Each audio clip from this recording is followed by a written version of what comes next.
presiden kita itu civil phobia. Baru-baru ini gue dengar statement tentang civil phobia dari salah satu influencer. Dan menurut gue influencer ini salah satu acuan atau panutan anak muda bagi yang berpikir kritis untuk mengkritisi kebijakan pemerintah. Dan menurut gue itu hal yang baik. Tapi menurut gue akan lebih baik lagi kita sebagai influencer bisa lebih mengkritisi suatu kebijakan itu dengan data dan fakta yang ada. Sebelumnya kenalin, nama gue Johan Ramadhani dan gue mahasiswa ilmu hukum.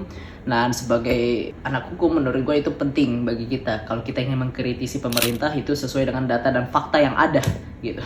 Karena menurut gue udah banyak lulusan mahasiswa ilmu hukum yang masuk ke instansi-instansi tertentu itu banyak sekali yang kosong.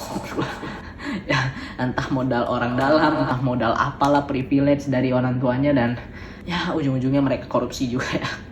Ya bukan hanya korupsi sih, banyak juga kasus yang lainnya. Tapi kita kembali kepada topik utama. Setelah gue telaah kata istilah civil phobia ini, ternyata civil phobia ini tidak ada sama sekali istilah keilmuan formal.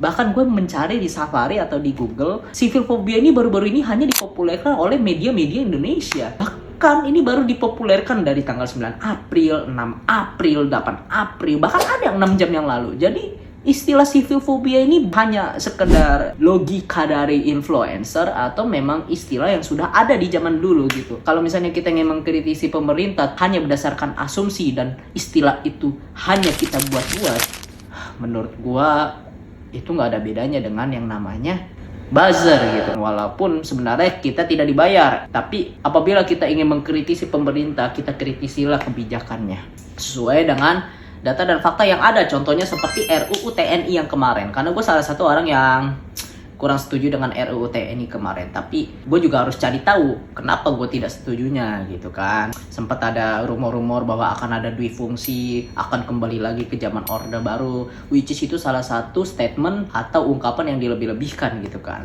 Ya, yang harus kita kritisi adalah apabila aparat negara itu masuk ke ranah sipil, dan itu salah satunya, dan juga masalah pensiun.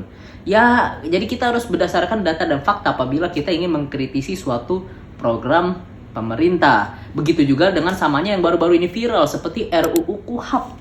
Apa itu RUU KUHP? Nah, kita cari tahu dulu gitu kan. Jangan kita hanya menelan dari aplikasi X atau menelan dari aplikasi Facebook dan TikTok dan yang lain-lainnya. Karena menurut gue, kita harus menggunakan logika pikiran kita yang kritis sendiri. Ingat, seperti kata Rocky Gerung, berhentilah mengkonsumsi pikiran orang lain dan mulailah memproduksi pikiran sendiri. Karena itulah modal untuk hidup. Jadi jangan cuman asal FOMO, jangan cuman asal copy paste dari statement seseorang. Tapi kita pelajari dulu, kita review lagi lebih dalam. Nah, lebih baik kita